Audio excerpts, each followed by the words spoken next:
All right, today we're going to talk about energy transfer, and they're a huge player in the energy game. They just had this incredible quarter, but the really interesting part isn't just the numbers, it's the why behind them. And get this, it all comes down to our digital world. Think about it.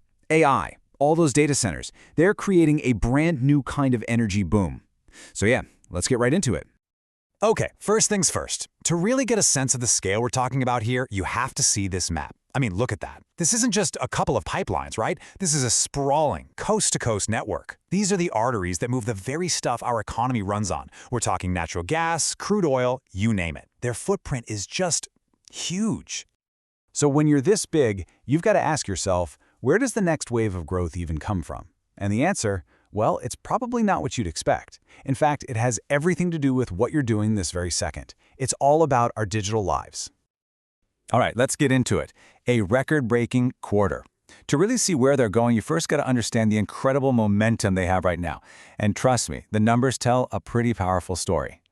13%. So what's that? That's how much their total exports of natural gas liquids jumped year over year. We're talking about things like propane and butane. And yeah, that is a brand new partnership record. Just goes to show how much the rest of the world wants what they've got. 11%. And that's not all. The amount of that same stuff they moved inside the U.S. through their pipelines, also up by 11%. Another record. I mean, they're just firing on all cylinders, moving more product everywhere. $3.84 billion. That's their adjusted EBITDA for the third quarter of 2025. And you know, when you're pulling in numbers like that, it's not just about a good quarter. That's the kind of serious cash flow that lets you go out and fund the future. Okay, so here's the real heart of the story, the new demand. We're talking data centers and AI. This is where the old-school energy world smashes right into our high-tech future. For decades, right, energy demand was pretty simple. It was about this stuff on the left, keeping the lights on at home, putting gas in our cars, running factories. Pretty straightforward. But now look at the right. This is the new game. Data centers, artificial intelligence, our entire digital existence. These things are unbelievably power-hungry, and all that electricity has to come from somewhere. And you know, this isn't just some theory about the future, it's happening. They are locking in huge long-term deals to prove it. We're talking about providing a massive amount of natural gas for Oracle's data centers, a 10-year deal to power a hypergrid campus out in Texas, and a 20-year deal to fuel facilities for Entergy, Louisiana. This isn't what's coming next. This is happening right now. Pipelines to power progress. So how do you meet this incredible new demand? Well, you can't do it with the pipes you already have. You have to build. And that's exactly what Energy Transfer's doing. They're building for the future right now. So let's spotlight a project. First up, we've got the Hugh Brinson pipeline. This one is a perfect example of how they're connecting all that energy supply to this new wave of demand. And this map just lays it all out. Think of this new 400-mile pipeline as a brand new superhighway for natural gas. It's designed to be a major artery, pulling enormous amounts of gas from the energy-rich fields of West Texas and moving it straight to the big markets that are hungry for it. It's all about connecting the source directly to that new demand.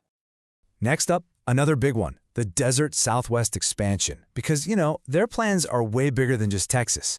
They're taking the same idea and expanding it across the whole region with another absolutely massive project. So this is the Desert Southwest expansion. We're talking a 516-mile pipeline. And get this, it's going to deliver 1.5 billion cubic feet of natural gas every single day. That's to meet the surging demand in places like Arizona and New Mexico. This isn't a short-term fix. This is building the foundation for the next few decades. A stable and diversified business. So you're probably wondering, how on earth do they pay for all this? Building stuff on this scale costs a fortune. Well, the answer is all in how they've built their business. It's incredibly stable and it's really diversified. Okay, check this out, because this is the key to how they do it. About 90% of their earnings are fee-based.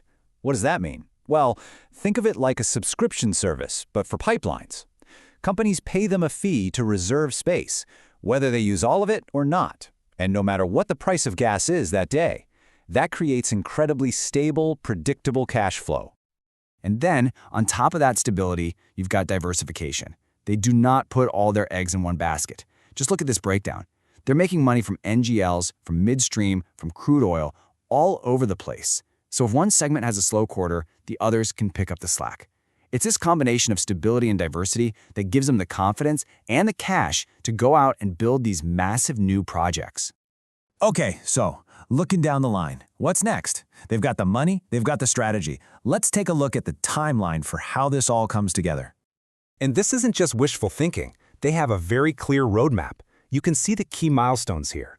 A steady stream of big projects coming online over the next 5+ years. You've got the Lone Star NGL expansion in mid-2026, then both phases of the Hugh Brinson pipeline, then storage, then the big Desert Southwest expansion in 2029. It's a carefully planned rollout, all designed to ramp up their ability to deliver more and more energy. And if you want to see what all this progress actually looks like, this is it. This is a look at the expansion of their terminal in Netherlands.